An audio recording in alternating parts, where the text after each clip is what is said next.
Oh, David is here, so that's him. Okay, David, the floor is yours. If you want to chime in, turn on your mic, turn on your camera.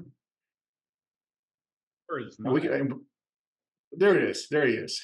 Let me spotlight you for everyone. Introduce you. So I kind of let people know who you are and what Proof and Wood was all about, but I'm sure you'll talk a little bit more about that, how the brand started, the significance of the DC series and other expressions and other brands of yours, and what the future holds for you guys. And in the middle of all that, we're going to be tasting not six but actually eight samples today, which is probably the most we ever had. So looking forward to that. All right, cool.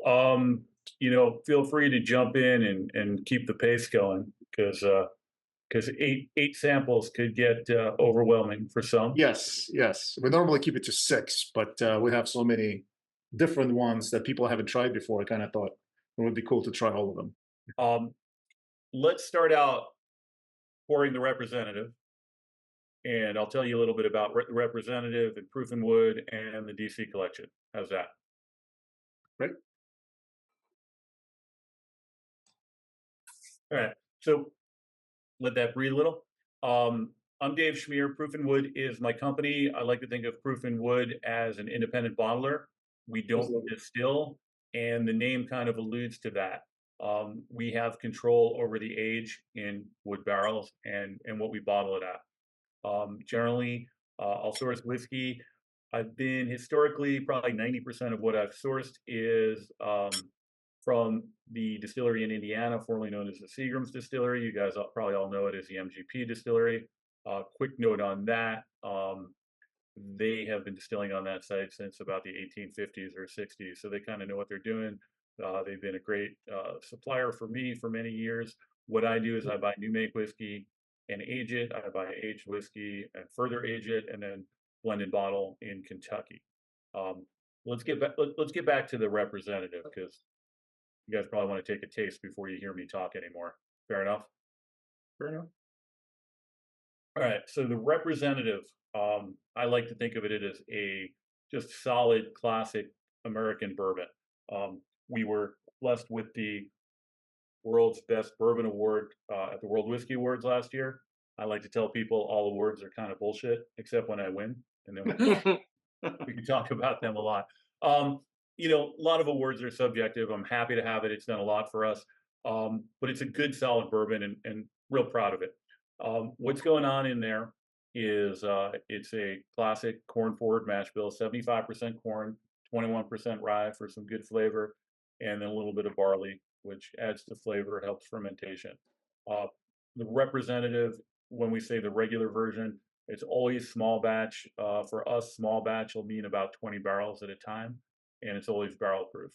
Generally, with these barrels this age, they're all entered when they're new fill, they'll be 120 proof.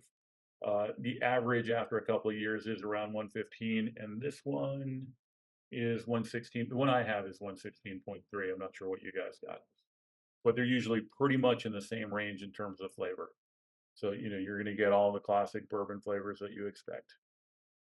We have 115.6, it looks like. Yeah. Yeah, we're in that neighborhood. I'll tell you this from the retailer standpoint, when you guys did win that award, we did see a spike of orders for it. And it's also kind of ironic that we also had our own selection already made prior to you guys winning an award, which is, kind of justified our selection I of was going to say sorts. it's not ironic when you know what you're doing. Touche. Right? Michael, the taste of that one justified the selection. Yeah, yeah, for sure, for sure. And generally, retail, we try to keep our these things under $60 a bottle, plus or minus depending on where they are and how much taxes that particular state will take. And the idea is quality whiskey at an affordable price. And yeah, I mean the representative again is probably the one award, and we won a lot of awards, and all those do is make my head big. See how big this head's gotten? Um, but this one actually made people take notice of what we're doing, and it's been really exciting. And I appreciate Michael your support as a retailer as well, both before and after. Thank you. Can you talk a little bit more about the naming? Like, how did you come up with the series name? Because I think it's pretty clever, just in terms of how you correlate the aging to the terms. But So I love telling this story because it's one of the great things about this business that and how fortunate that I've been to Mhm. work with some really great people. So before Proof and Wood, I was one of the co-founders of Redemption Rye. Hmm. So I've been working with American whiskey for a little bit, drinking it before that. And I have the worst part of this business, and Michael, you'll back me up, but I won't tell anyone you said it, are distributors. The absolute worst in people in the world, except the Right. ones I like. Um, I agree. I am fortunate in some states to just have some of the best people in the business. And my distributor in DC, they also do Maryland and Virginia, and I hope they're not on because then I'll have to own up to these words. But they're good friends, and the owner of the distributor came to me a whole bunch of years ago, and he said to me, "Hey, I've lived in DC all my life. I live here now, and the one thing I can tell you, it doesn't matter who wins the presidential election, the inauguration is always a great party." And he asked me to source a 4-year-old barrel of whiskey and an 8-year-old barrel of whiskey, and we would call them one term and two term. And that became the presidential dram. We did the first one in 2016. It was DC only. I didn't go down there. I can't vouch for the party, but I know that people really like their whiskey in DC, and we sold everything that we bottled that year in DC. And then the next presidential cycle, we did the presidential dram again, and we did it nationwide, and it was a pretty big success. All single barrel proof. And shameless self promotion. It happens to be another. I don't know if you guys are aware. It's another presidential election year. Um, you might have heard one or two things. It's been mentioned, yeah, time or two. Yeah, yeah.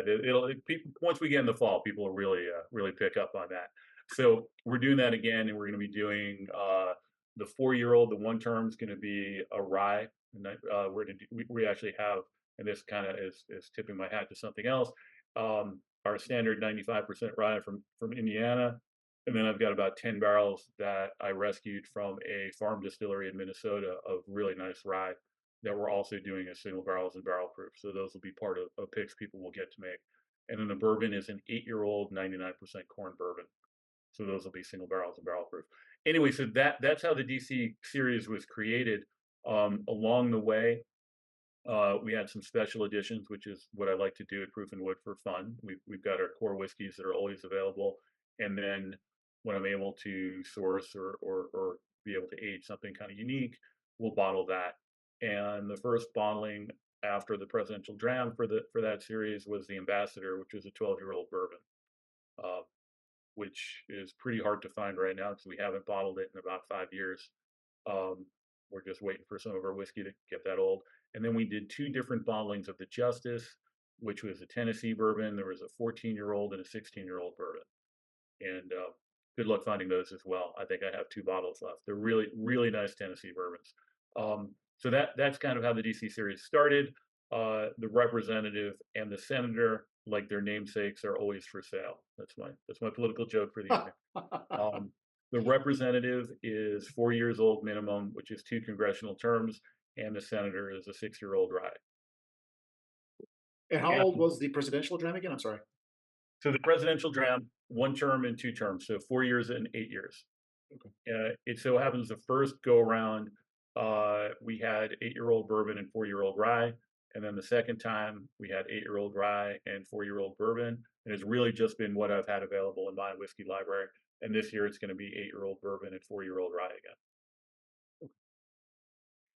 So on the note of the senator, um, we can pour that one too. Well, before we get to the senator, what do you guys think about the representative as an entry level? Easy drinker. Yeah. Doesn't drink the 115 proof to me. Yeah, it is an easy drinker at 115 definitely, and I think one of the things, one, it's a well-made whiskey. The other thing with well-made whiskey is counterintuitively, I think, because we're not adding any water, you get the full flavor, and that's going to cover up any heat that you would normally pick up on your initial mouthfeel. You'll certainly feel it sometimes, kind of going down your esophagus there, little heat, and you'll definitely feel it an hour later when you try and stand up. Dave, just so I understand, this representative is blended, correct? This is not a single barrel. Correct. So Okay. it's generally small batch. We'll take 20 barrels at a time. Oftentimes, to just give it a little bit more balance, I might put some older whiskey in there, but always a minimum of 4 years old. Okay, makes sense. All right. I really appreciate the presence of the grain in this one too. Aside from the caramel and vanilla that you usually get, I got a real nice grain presence that was awesome for mid palate. Yeah, and I think sometimes that's the beauty of a younger whiskey. Um, and at 4 you're getting a fully developed whiskey, but you're still getting a lot of the grain. People Yeah, kind it of had a little bite on the tongue on the first sip, but the flavor was really good. I mean, it drinks like a much older whiskey than a 4 year. I get tons of apricot notes on the palate. And then there's definitely that Kentucky hop that you mentioned. Well, any other questions, comments? No, I'm just looking at the chat. People are agreeing with this, or rather, the whiskey is agreeing with people. Solid pour, tasty pour. Good start. Good start to tasting. There's a question about rock filter. What is that question? You mentioned getting some distillate from a farm distillery in Minnesota. I was curious if it was rock filter. No, no, no. It's it is a maple farm, the Saptre Maple Farm. They could have had a different name, but I don't think it was rock filter. Super. Thank you.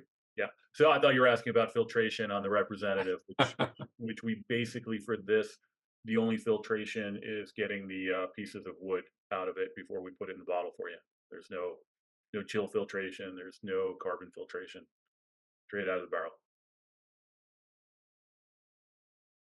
All right.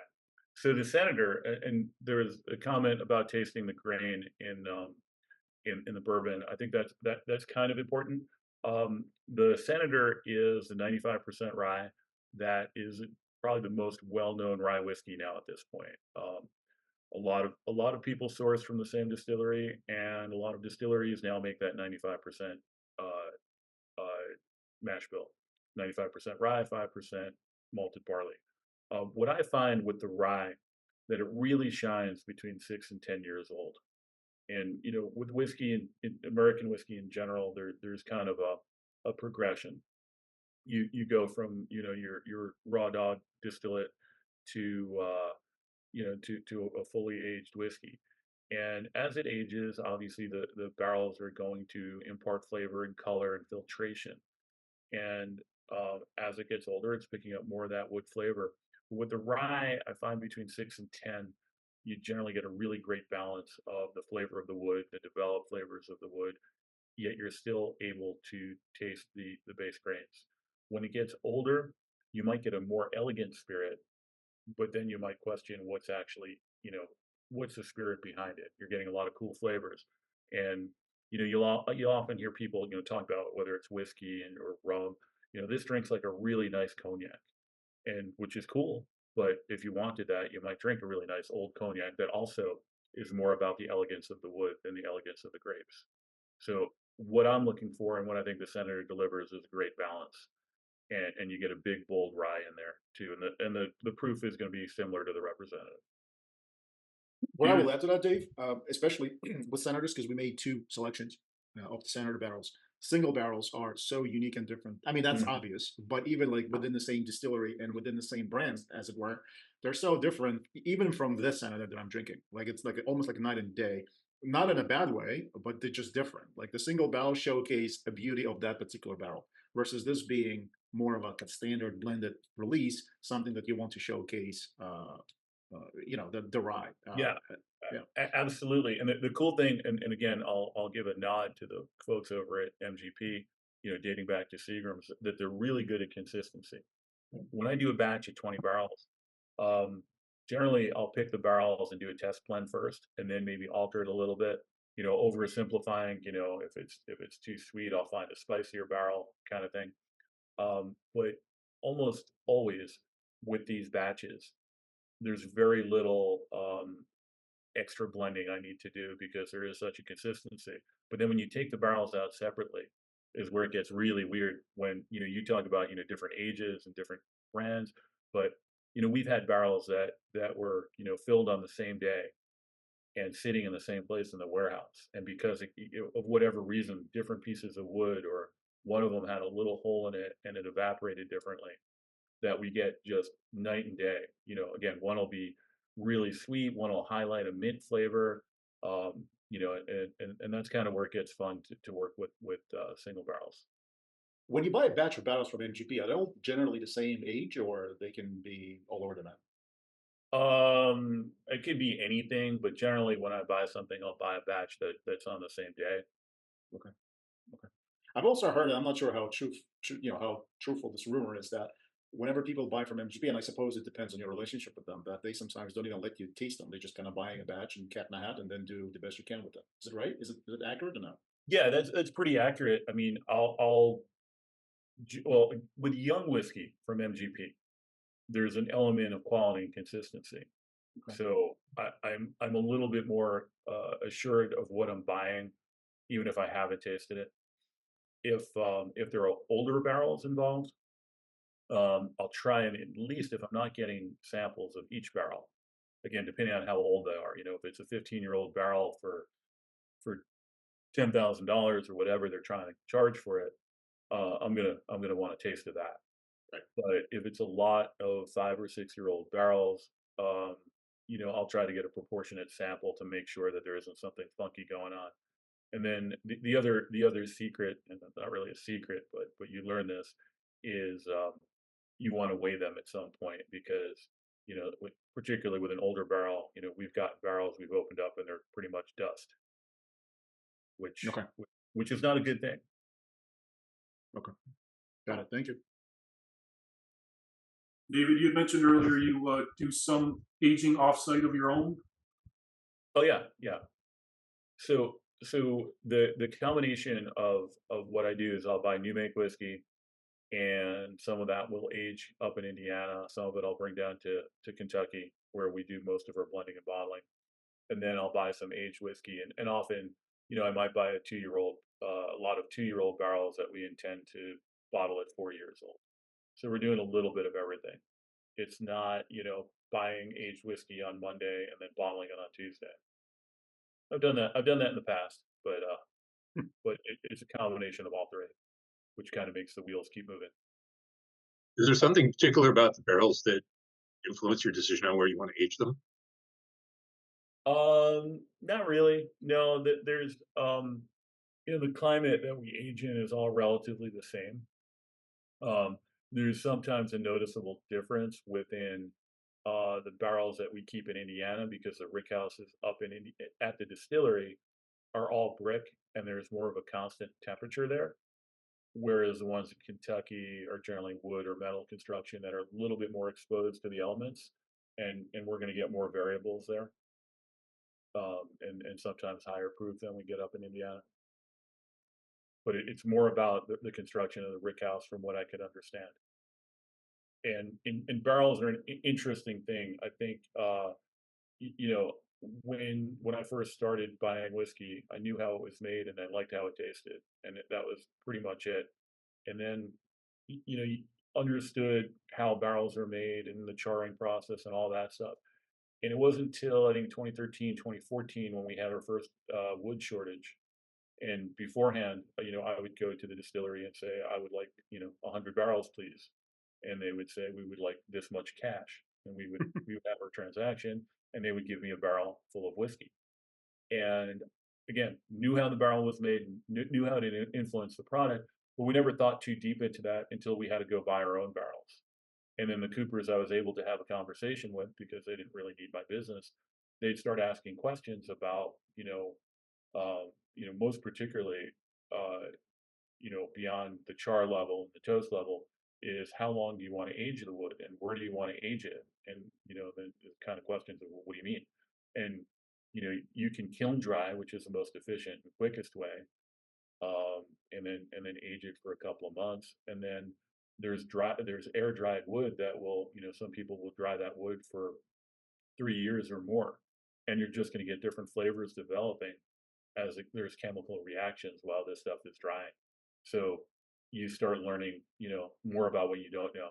And there are people who spend their whole lives doing nothing but understanding wood aging and wood management. But that's a topic for maybe another day and somebody smarter than me.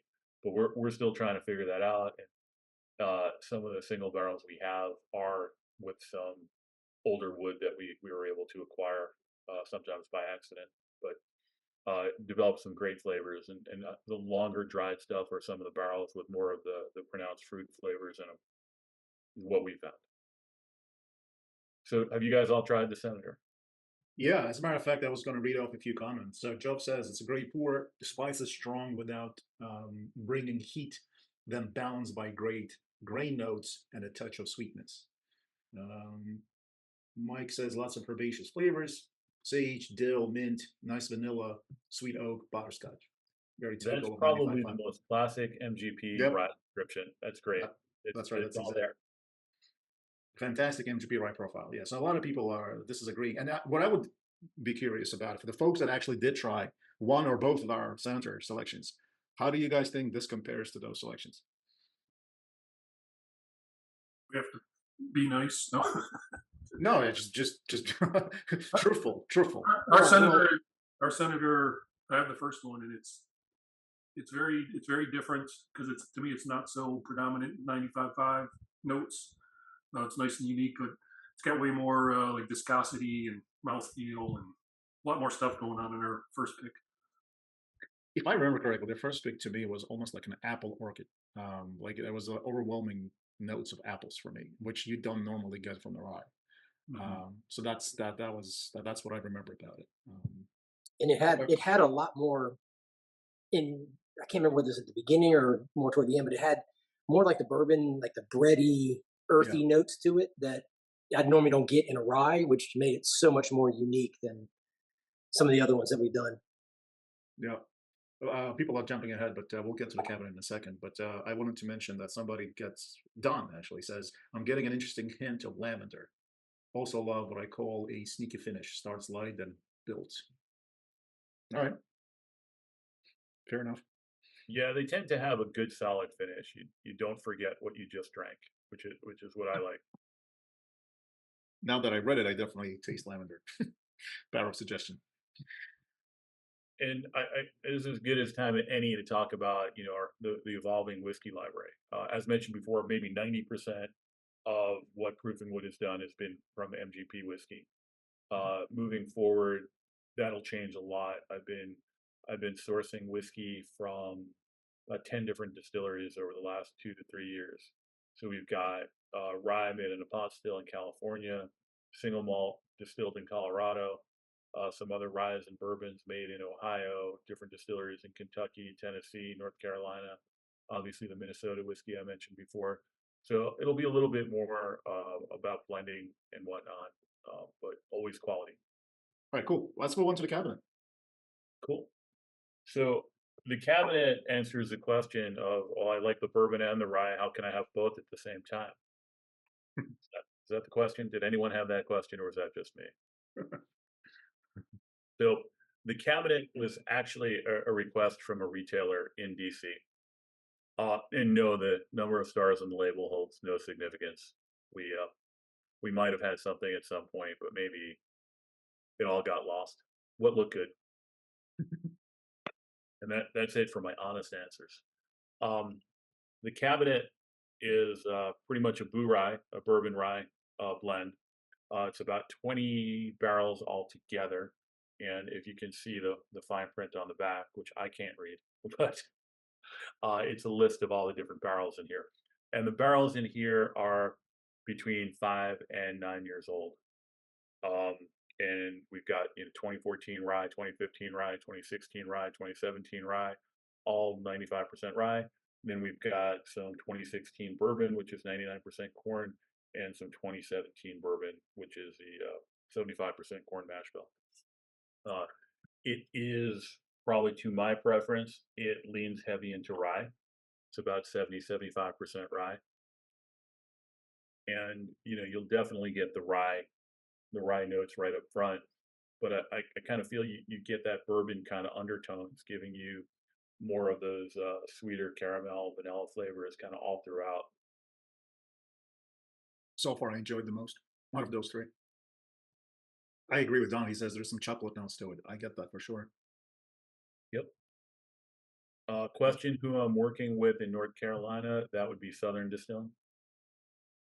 So, is cabinet only available in DC, or is it available in a few markets?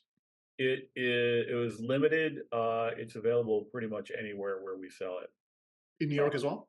Yeah.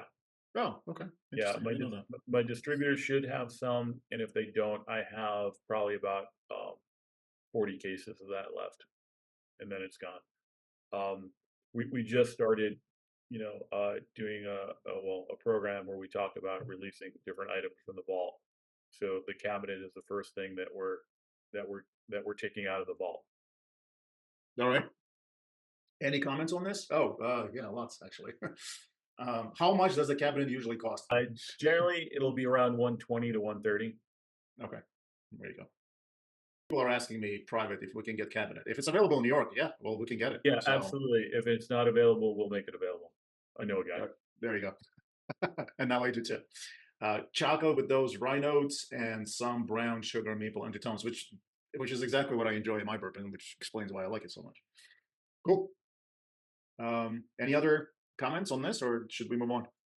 Let's move on. What are we up to now? I think let me see, where's this? We are up to Crossborder. Okay, this one's kind of a palate cleanser. Yeah, that's it, palate cleanser.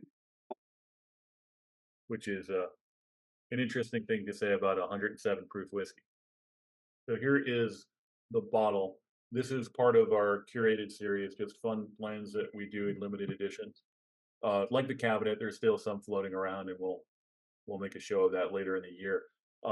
What this is a blend of 3 whiskeys. They're all 7 years or older, hence the 3 sevens. And there is an American rye, the 95% rye. There is a Canadian rye, so 91% rye, 9% corn, which is also a nice spicy rye. Little less intense than the 95.5. And then the kind of blank canvas that we have is a Canadian blended whiskey, which is mainly a light sweet corn whiskey. So the rye flavors use that as a canvas that they bounce off of.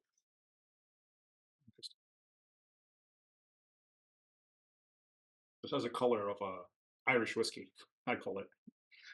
So, and then the bottle, if you can see the border, my designer kind of was inspired by garish casino carpeting.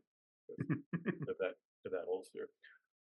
Yeah, it's a lighter color, mainly influenced by that Canadian blended whiskey. That Canadian blended, again, it's about 97% corn, a little barley, a little rye in there. But the Canadian whiskey is like a light whiskey distilled to over 160 proof and put in the barrel at 160 proof, and all those barrels are used cooperage.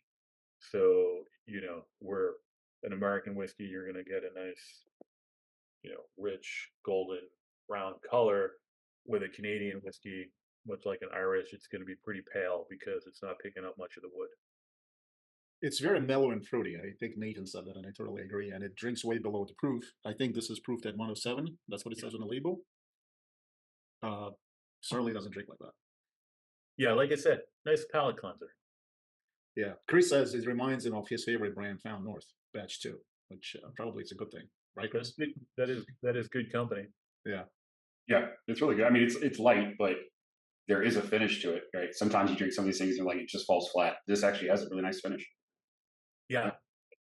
And that'll retail around $70-$80. Like the cabinet, hard to find, but we have plenty in the warehouse. What's your number one market for this whiskey? Because even as a retailer, I've never seen this around. The Nobody sells it to us.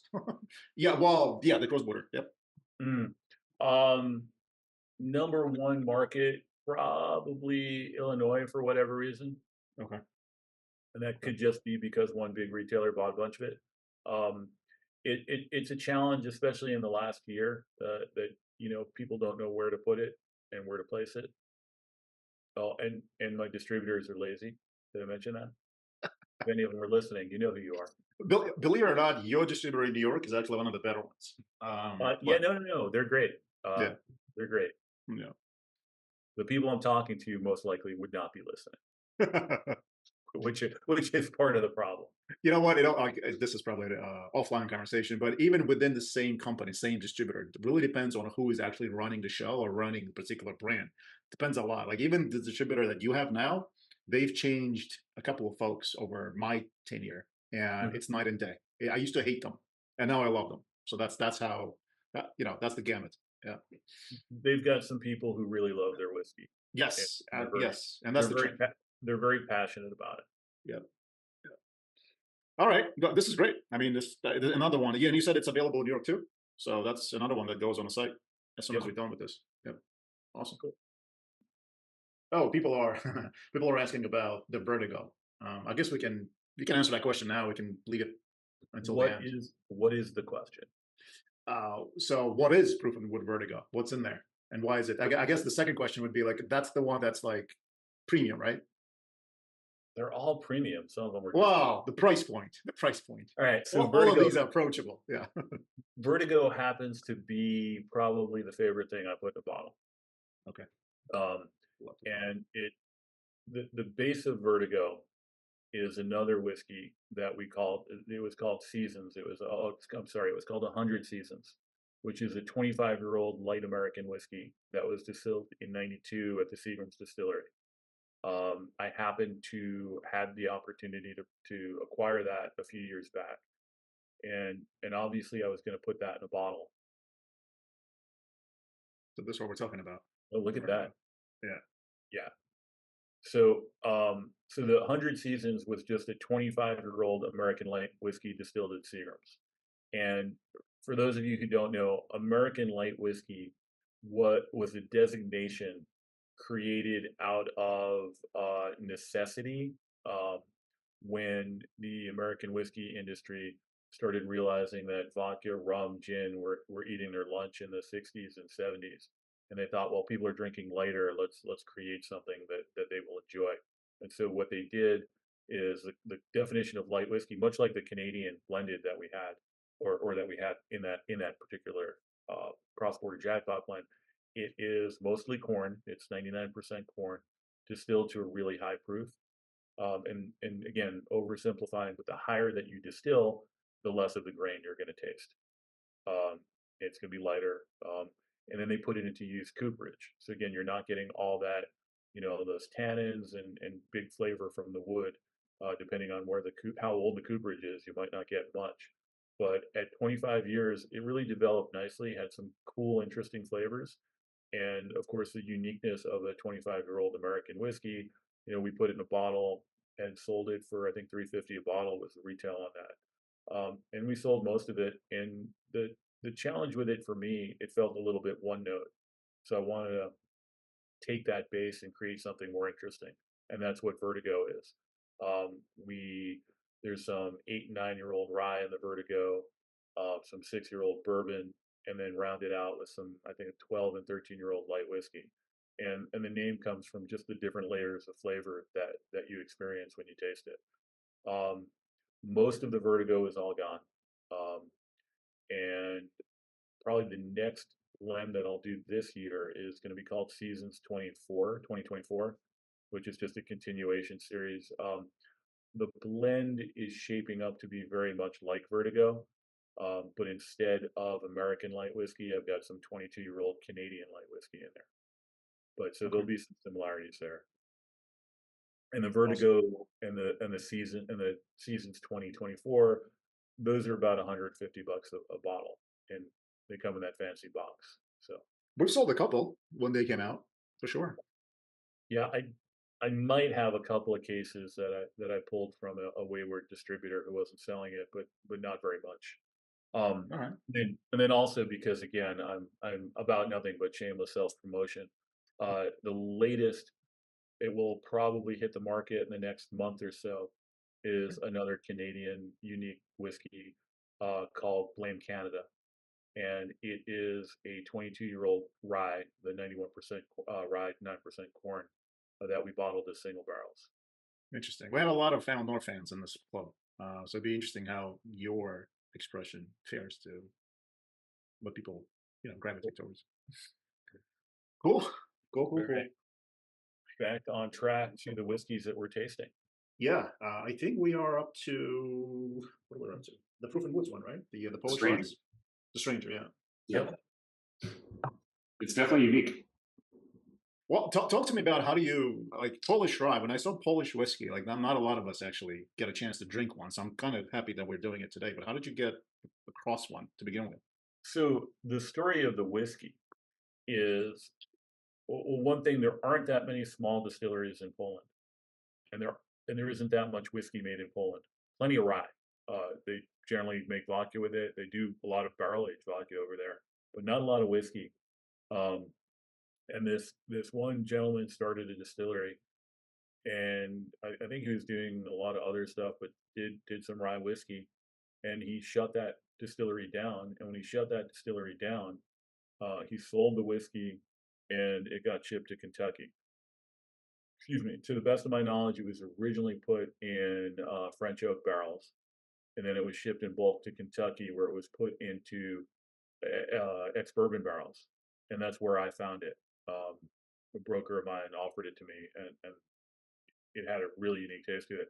And you can taste the 100% rye. It definitely tastes like a solid rye whiskey, but it's got some earthiness and some maltiness that I find pretty unique, and that's why we bottled it. Generally, you'll pick up some of those bourbon notes, a little bit creamier. Oh wow! And that'll lead into the finish. And the finish you'll get a little bit of a mint pop too on the finish, I think. It's sweeter than Senator that we tried, right? Yeah, well, I think that comes from being spending half of its life in ex-bourbon barrels. It would be my guess. Beauty of a live stream is that our favorite distributor actually is on a call, Dave. So they just got the samples of this thing, Proof and Wood, Blank Canada, and that's what's going to be available as a single barrel, right? Yeah. So for the people on the call, expect another survey, in and out survey. But anyway, yeah. So the contest we're probably going to have is we need to give the moose a name. Ah. Okay. That'll be later in the year. All right. Cool. If I was tasting this blind, I would actually think it's a high rye bourbon that was finished in some sort of beer, like a stout. A stout barrel. It actually reminds me of James's, the Nebco one. But yeah, I would swear there because that malty finish at the end that it was finished in some sort of stout barrel. Yeah. Absolutely. Yeah, Michael, my first response, was just like yours. Wow, that's not what I was expecting. Not at all. Because you don't normally associate, Poland and whiskey, so to speak. And so, like, when people look at the labels, willingly or unwillingly, they have a stigma going, and they're like, oh, okay. If it was vodka, I'll probably buy a bottle, but maybe not rye. The funniest story is, Charlie, who runs the Drammers Club, he's got a chapter in Warsaw, and he brought a couple of bottles of the Stranger there, and they were very confused because none of them knew where to buy Polish rye in Poland. Yeah. And you buy Polish rye in America. That's right. Much like you buy Blanton in UK. Well, that's a conversation for a different day. I hear people buy it by the pallet. Yeah, I hear that too. This is really good. I mean, I didn't expect this, but I enjoy it. And again, there are still some random cases that we have in our vault. So, go ahead. Dave, for your background, so to speak, because I think everybody else on the line knows this, but if you don't, good reminder, we actually have a landing page on our retailer side of things. The retail shop is called Wine Spot, and so we have the website, and there's a landing page there dedicated to these tasting events. And we feature products that we taste on there. Obviously, if people want to buy them for purchase, they're going to be available. So I'm going to be adding some of the things that were kind of missing from the site because I had no idea that they're available. Now that I do, they'll go up, and then people will be able to buy them starting tomorrow, probably. Sounds like a plan to me. Yeah. All right. Any other notes on the rye? The question is stranger in Minnesota. I thought I saw it in the store there. It's possible, but you might be able to order it from a retailer somewhere else. Well, thank you, David. Maybe a retailer in New York. Yeah, that would be the one. I'm not endorsing anything, but I'm just talking. I'm gonna have to. I'm looking over at the chat, and I gotta understand this a little bit more. Scott says, "I just found out that my wife is Polish." Okay, I'm not Polish, but I love this is the best thing you got on the table. I got it. Okay. I took my husband's drink where he poured it in his cup, and I took it away from him because it's the best thing. This is smooth. Like I like a really smooth drink, a sipper, and this is smooth. This reminds me of something like what's that? Old St. Nick, right? Old Carter. Or have you had Old Carter? That's really good and smooth. Or what's that? I got to hang out with Old Carter last week. Okay, theirs is very smooth. Very smooth. This is smooth like that. This is like that. I'm glad we clarified that because I'm not judging, but I thought it was kind of interesting that Scott didn't know that his wife was Polish. I mean, everyone. No, I'm not Polish. I got that now. I think she really is. I know. I don't believe her. We can make her honorary. And like very old St. Nick has it's a smooth rye. Have you had that? Not lately. But it's a smooth rye. Like this is a smooth. So far, the best one yet for me. Let's wait for the next one. Nice and smooth. Before you put that in stone. Oh, okay. I cheated and poured it so that it could open up. Oh my God, the nose on the next one is amazing.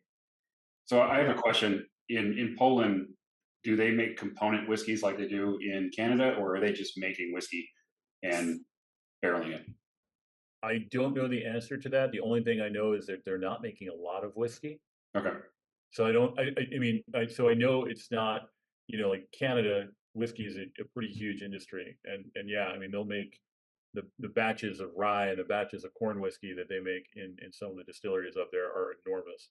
In Poland, it was really a small craft distillery. So I don't think he was doing it for any other reason than to make rye. Chris, do you want to explain what component whiskey is? I think Nathan wants to know. Yeah. So sorry. Yeah, Nick Taylor explained it to us because I didn't even know that was the concept, right? So you're just making batches and batches of rye and then batches and batches of corn, where in the States, we have a mash bill, right? So you've got corn, rye, wheat, like Laws and Frey Ranch do a 4-grain mash bill. So the mash bill doesn't exist in Canada. They're just doing the corn, they're just doing the rye, and they're just doing the wheat and the barley as well. And then they're blending after the fact. So completely different process. And I didn't even know it was a thing until we had done our blend with Crown North. That's right. That's exactly it. Yeah. And let's not miss the opportunity to take a swipe at Canada too. One of the things that comes up a lot, here in the U.S., the definition of rye whiskey is it's got to be 51% rye, and all the other stuff in terms of the proof points and the kind of wood you use and all that. In Canada, it has to have the characteristics of a rye whiskey. So you can have a rye whiskey with no rye in it, which also leads to there's some people who were drinking Canadian blended whiskeys and would say that they drank rye, and they weren't really drinking rye. Although a lot of Canadian whiskey does have rye as a component. In short, blame Canada. That's messed up, eh? Tell me about it. So how's this and the next one are different? So this one is 100% rye, the one that Scott Weiss loves, right? 100%, 8 years. Right. Sure. So, and what about the next one? So I took the last 10 barrels of our Polish rye that was 8 years old, originally, again, distilled in Poland, and then put into French oak barrels, and then shipped over to Kentucky, put in ex-bourbon barrels. And I gave it a year's extra aging. so I guess a total of 9 years old, in barrels that formerly had Jamaican pot still rum in them. So hence the Globe. It's kind of been all over. That is fantastic. So technically, it's a 8-year-old rye finished in a rum cask for another year. Correct. Okay. It's On the pretty nose, awesome. yeah, it's pretty awesome. And on the nose, you can definitely smell, I guess, is that rum. I love rye. The This is nose my is favorite. fantastic, but the finish is so much sweeter and smoother than even the regular Polish whiskey. No, I don't do a lot of finishes. And the reason is because my barrels all live 1,000 miles away from me. And my concern is overly aging whiskey when I put it in a barrel to finish it. And we've all had barrels of port or wine aged whiskey that just taste like 100 proof wine, which is, appealing to some, but it offends my whiskey sensibility. So I try not to do that. I knew this rye could stand up to the rum for a long time, though it was surprising to see how well they blended together. But because a year is a long time to finish it, but it felt right at this point. Oh, I missed the point about you mentioning French oak. The French oak is where it began its life. Okay. So I'm not sure how much that's following through into the Globe. I think that might have something to do with the flavors that you're getting out of the Stranger, but it's hard to know exactly. So was the Stranger aged in the French oak as well? Yeah. It spent about 3 to 4 years in the French oak. That might have been the sweetness that I was getting on the back end was from the French oak, because I know that in bourbon seems to always be just a little bit sweeter than American oak. Some from there, and then some from the bourbon barrel finishing. It's safe to say that this definitely agrees with a lot of folks. I'm just reading through the comments, and it's just too many of them, which is a good sign when people are tasting whiskey. But it definitely helps to be the last one, so then you have point of reference of everything you tasted before. But it's safe to say that this is probably the favorite one so far. Yeah, Just I would say based it's on- probably the most complete whiskey out of the entire lineup we had. Cool, glad you like it, and Michael, we can probably get some of that on the website too. That was my next question. Fantastic. Something about the rum finish is pulling out the French oak in it, because I'm getting it way more in the Globe than I am the Stranger. And I'm very familiar with that profile I'm a big fan of Makers. Nathan says it reminds him of a seagrass. I'm assuming barrel. Again, a very good company to be in. It's a lovely blend as well. Not entirely in terms of flavor, but the way it's layered and sweet-ish. Yeah, definitely. All right, well, the pressure is on now because we're the last two are our barrels, and compared to this one, I'm afraid it might be a big letdown. I don't think it'll be a letdown. I think it'll be different. I'm sure. I don't have samples, but I'm sure they're fantastic. Do we need to cleanse our palate, Michael? Do we need to go like gargle with rocks or something like that to reset before we drink ours? Do what you need to do. I mean, I'm going right through it, but you haven't let us down yet. So, well, thank you. So I have to say this: these two barrels have a kind of interesting story behind them in that they got picked a while back. These are not recent by any stretch. It's just we were kind of waiting for the right time to launch it, and the right time to launch something that says representative on it is probably around election, right? So you can probably expect this to be launched around October, November time. So that's that. So let's actually get into it, right? So representative, let's taste that next. So if that one you're looking, more around election time, when do you think the Tumblin Dice is going to come out? That's a great question. That's something that I was going over. So we have a long queue of barrels, as you guys know. It's got to be on the Super Bowl. You know what? The most heavily gambled day in the year is the Super Bowl. I couldn't find a perfect time, but I think that you might be onto something. Yeah. Especially given that the rest of the year is pretty much scheduled out at this point. Big Matt, they better get there this year. Yeah. And then this is not. This is probably 2025 project for sure. But we'll get to it in a second. Let's get into representative. See what you guys think about it. Oh, that's good. Yeah, the nose on this. What is the mash bill on this? Because I'm I swear that I'm getting mint. It's 75% corn, 21% rye, 4% barley. And you know, a lot of the MGP distillate will have that mint signature to it. Yeah. That's good. I mean, this is going to be only 4 years old. This is only 4, yeah. Wow, that's really good for a 4-year-old. Correct. We honestly, one of the reasons why we selected it back when we selected it was to have sort of like an affordable option for people. This is only $55. Well, one of our Tumbling Dice barrels, I think in 2022, won the best single barrel bourbon in the world at the World Whisky Awards, and it was a 4-year-old barrel.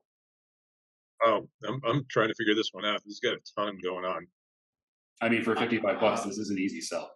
So, and yeah, very ironic that Chris should speak. Chris, do you remember I think we were in Denver last year. When we were selecting what, okay.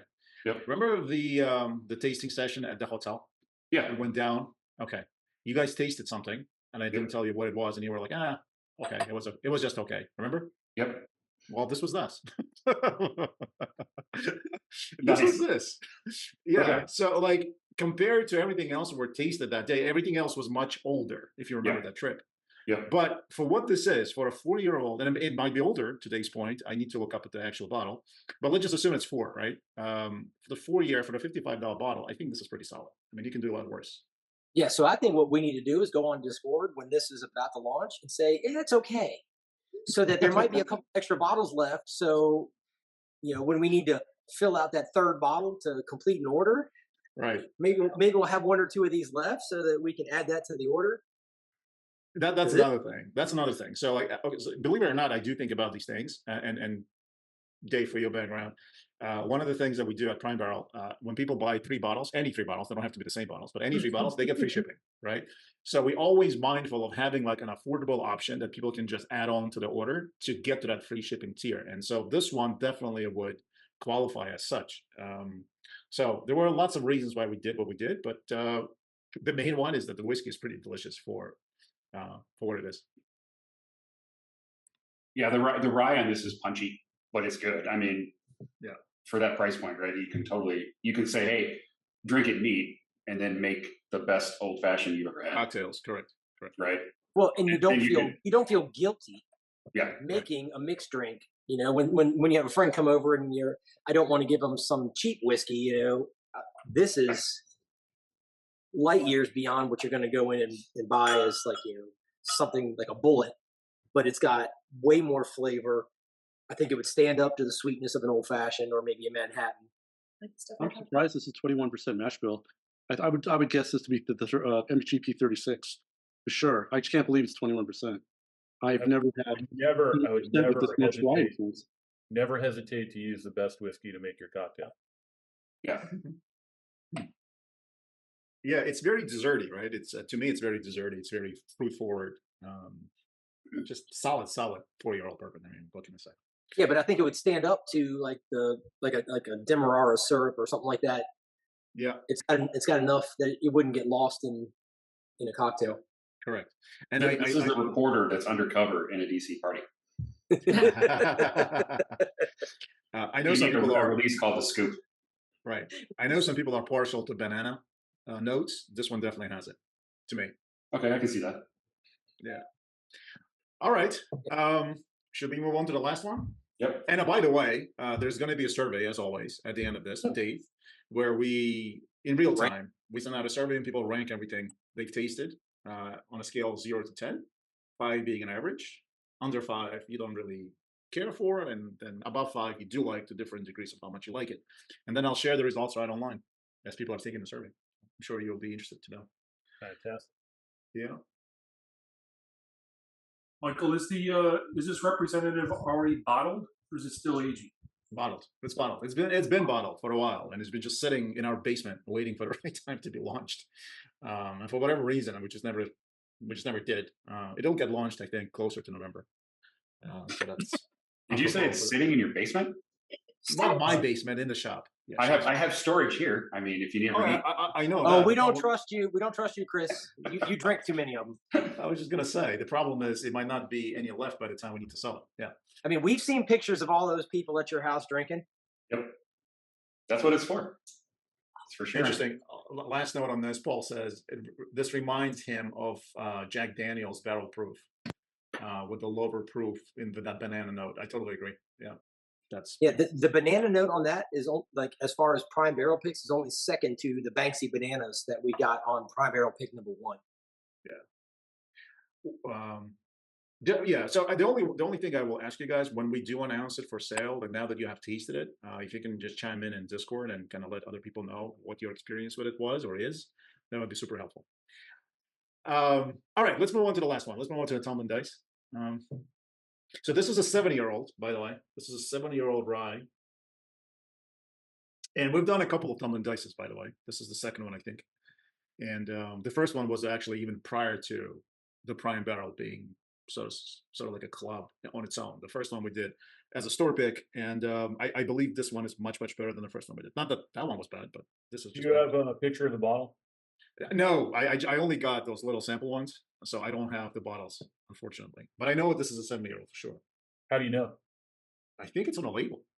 All right, so I just wanted to point out, because people miss it, on the front label, yeah, the dice will tell you how old it is.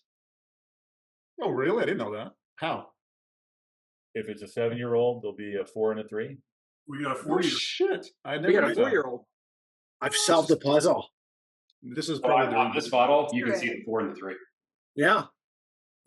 So this one, do you have something? I'm going to compare it with our pick. Yeah, now I definitely need to look up the actual bottle, because this is. I'm not sure if they took it for. I think they just took it for all internet. We never sent them the actual label, so this is not indicative of what we have. I bet ours would be 4 and 3. Yeah, but I'll confirm. Like my wife said, that's like an Easter egg in the movies, you know. I never knew that. That's a great trivia. Yeah, I thought it was obvious till I met people who had several different years, and they looked at me funny when I told them. That makes it even cooler, though, that it's not entirely obvious to everyone. Well, I thought it was, but I was wrong. Well, that's a good point. Dave, this is Tumblin Dice is bourbon with a heavy rye mash bill, right? Or is it just rye? Yeah, and the mash bill should be 36. bottle. It's 60% corn, 36% rye, right? And 4% barley. So I misspoke. Yeah, tends to be my favorite mash bill. I would say our pick is definitely tastes older and is much smoother on the palate from the rye bite, where this particular one tastes a little bit younger, even though it's a 7-year. The rye is a much more bite, to it. Dave, can you repeat that mash bill? I'm sorry. 60% corn, 36% rye, and 4% barley. That's really good. What are we thinking? Okay, good. No, I really like that. That's good. We're all too busy enjoying it to comment. Hey, that's all I can ask for. Yeah, I normally don't go for the high rye bourbons because a lot of times they go like kind of up into your sinuses and burn. This is really smooth. I'm with you. Honestly, I was suspect on the nose, but after I tasted it, I'm like, wow, this is great. Absolutely. Yeah, this tastes like a 10-year-old for the complexity of it, and it does not taste like a 36% rye. And I love rye. Rye is my number one. I love rye, and I love bourbon. I generally don't like the high rye bourbons. That is fantastic. And the legs, oh my God, that's like a New York City Rockette. I mean, the legs on that thing are for days. And I'll say this too. So like we have and had plenty of conversations about the pricing and the state of industry, as it were, when it comes to pricing. And people normally say, "Hey, I use the $10 per year formula to see if the expression is properly aged." To which I always say that train has passed, and we are way past that. But that formula will apply to this one. So this is a 7-year-old, and it will retail at $69 when it launches. I don't know, Michael. The sample has 4 on it. The sample is our own one. So like the agency that we use, they just, if they don't have actual bottles, they'll just pull anything from the internet, and that's I think what happened here, because we never sent them an actual bottle shop.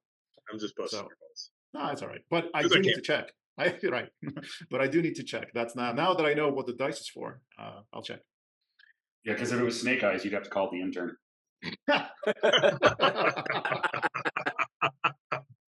Was it David, can What's, you talk David, about what's the oldest tumbling tumbling? dice you ever produced? The first tumbling dice was an 11-year-old. Wow. Try and find one. Yeah, probably impossible. I think we bottled that in 2015 or 2016. And then COVID happened, and America pretty much drank out all the reserves. Don't worry, there is plenty of reserve whiskey.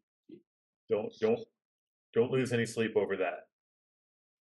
I'm going to sleep really well. And there'll be another pandemic in 4 years. Don't worry, guys. I know it would be good for business, but I'd rather we skip the pandemic. I'm with you. Totally. F 2020. Michael, do you remember what the proof is on the pick? Let me try to look it up. I'm not sure if I have it handy, but let me try. Not to say, was this, what did they type in the proof? So is the proof right and the dice wrong? No, I found the stock label online. For this. No. The proof on this one is 112.84. So almost 113. That's the real proof. That's the real proof. Yeah. So real proof, fake dice. Yes. Loaded dice. I mean, here's the question to Dave again. Have you done tumbling dice at 4? Do they exist? Oh yeah. Okay. So the 100 proof everyday tumbling dice is generally at 4. Sometimes we'll age state it at 3. But the first batches of tumbling dice single barrel were 4 years old, and one of those, and I think it was 2022, maybe 2021, won the best single barrel bourbon, beating out something from Buffalo Trace.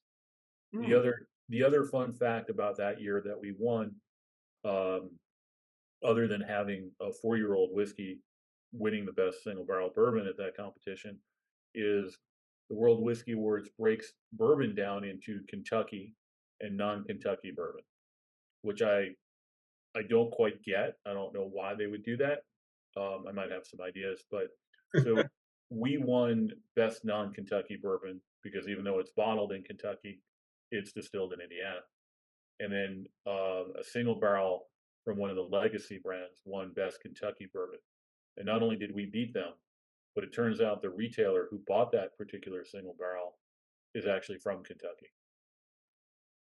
So is tumbling dice always done as a single barrel? No, tumbling dice is single barrel. We actually sell more single barrels of tumbling dice than anything else.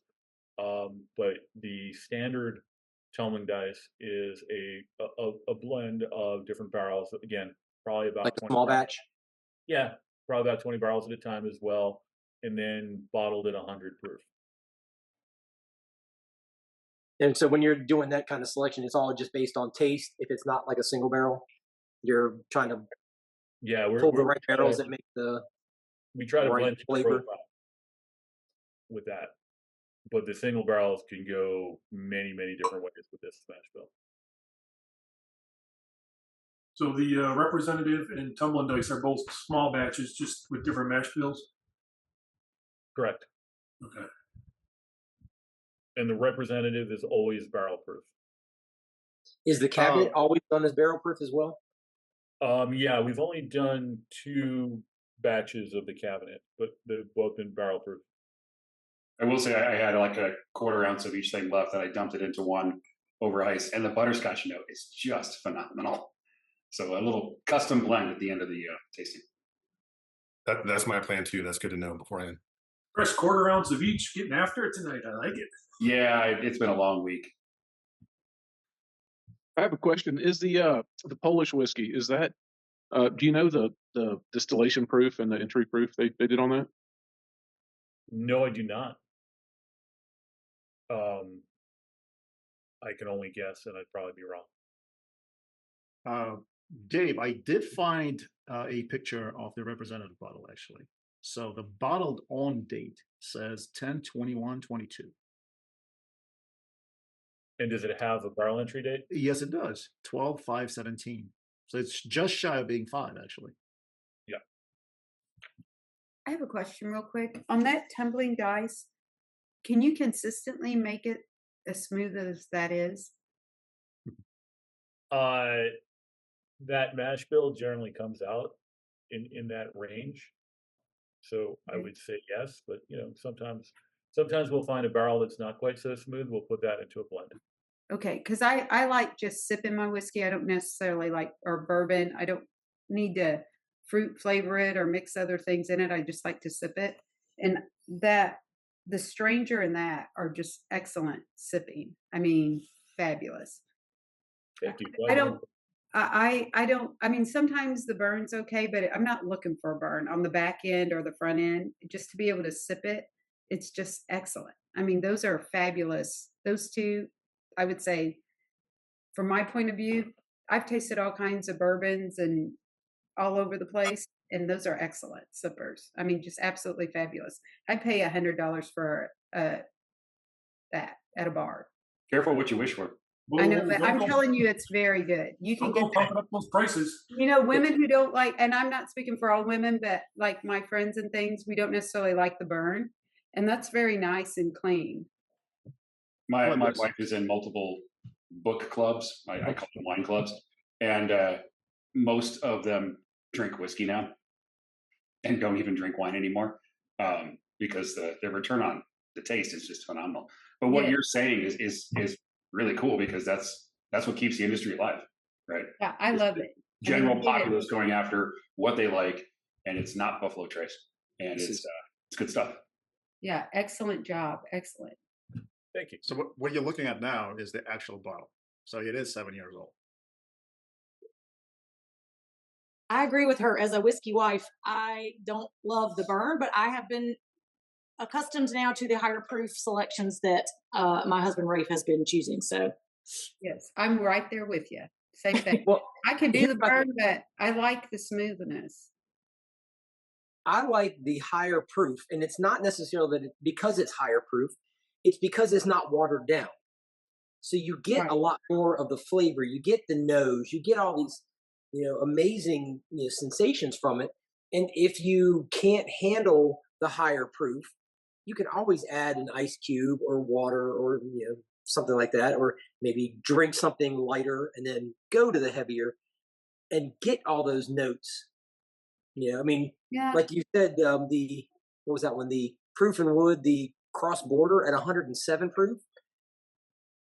I kind of giggled when you said something about that being a palate cleanser at 107 proof, but you were right. I mean, it was very smooth, and it kind of reset the senses before we went back into the other proof and woods and our single barrels.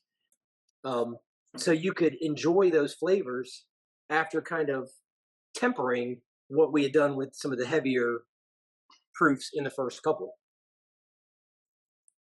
Yeah. So all right. So a couple of things, right? So Tumblin dice confirmed to be 7. I think can you guys see my screen? Yep. Yeah. So 3 and 4, 7, 112, 8, 4. That's the proof. I'm not sure how they got the proof right, but not the dice. That's weird.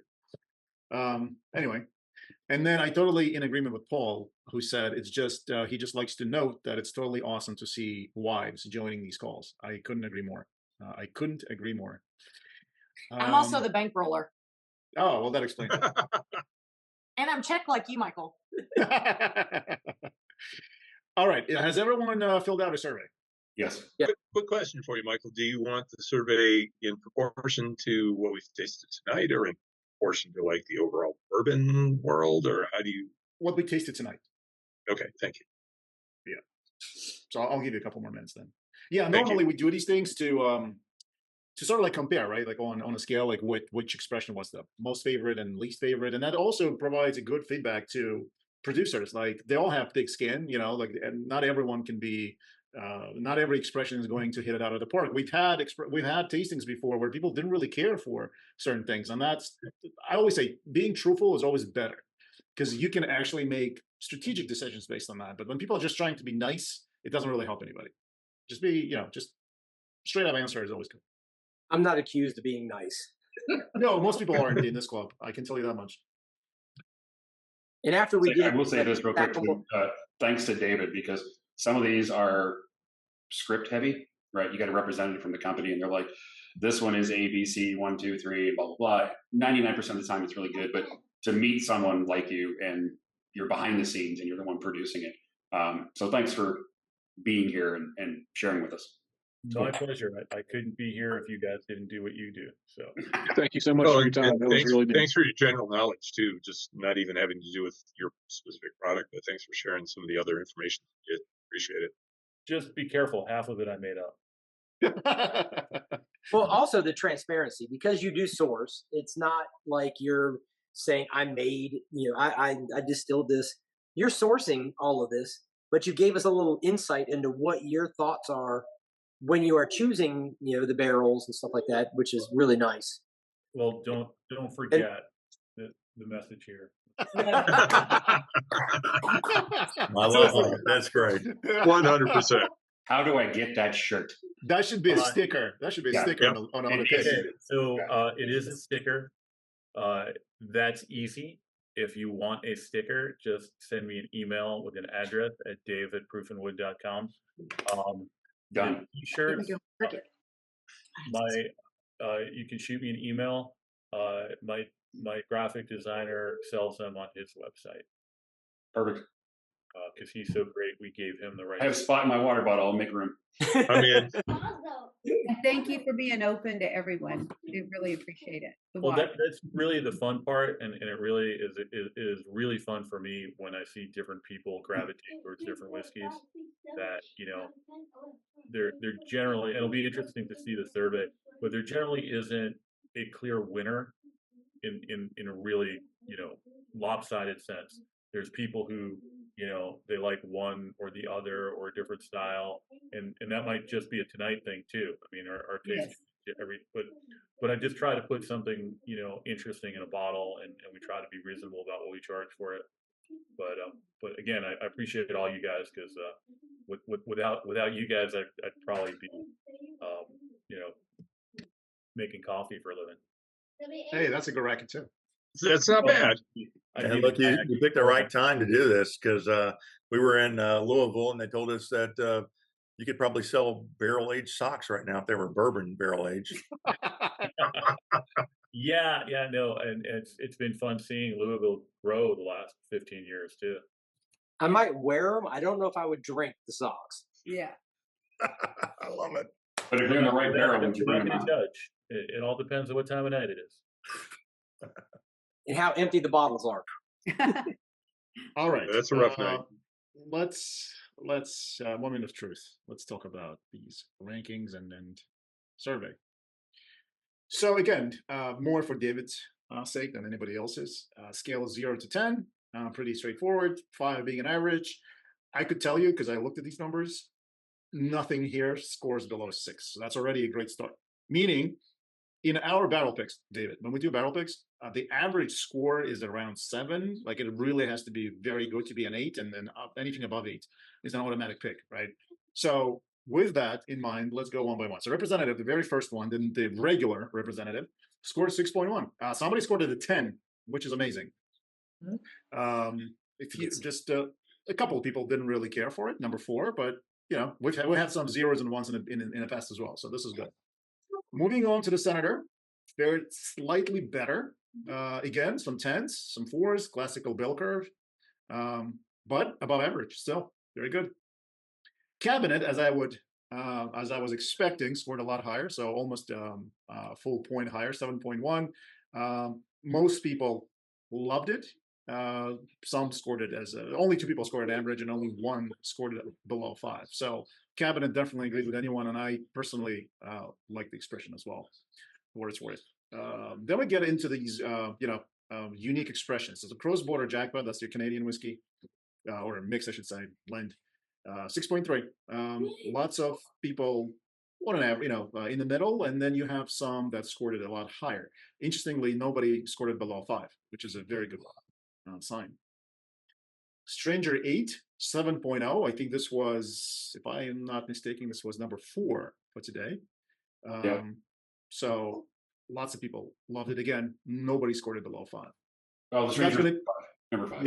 Yeah, number 5, and that's going to be a trend, I think, for the rest of them. That most of these are going to be about 5 in terms of scoring. The Globe was the winner. 7.7 is the average score, but a lot of people scored it. Like I said, 8 is almost an automatic pick for us normally, so this would have been an automatic pick. Only one person scored it as an average. Everyone liked it. It's just different levels of how much they loved it. If that makes sense. If we were on a trip, we all would have picked it. Yeah, this is a pick. This is a pick if we were on a trip for sure. It's absolutely well rounded. Yeah. Oh yeah. Yeah. Yeah. Nose, taste, finish. Correct. And then we get into the upcoming picks, 7-2 and 7-4 respectively. Again, for the representative, yeah, I'd expect a few 5s, but it's, again, for the price and for what this is a very respectable score. And then rounding off with tumbling dice, a lot of people liked it. Somebody didn't actually, number 4, which is cool, but a lot of people did like it, and happy to see that. So that's the survey. As from a one of these tastings, I think I've done like 4 or 5 of them now.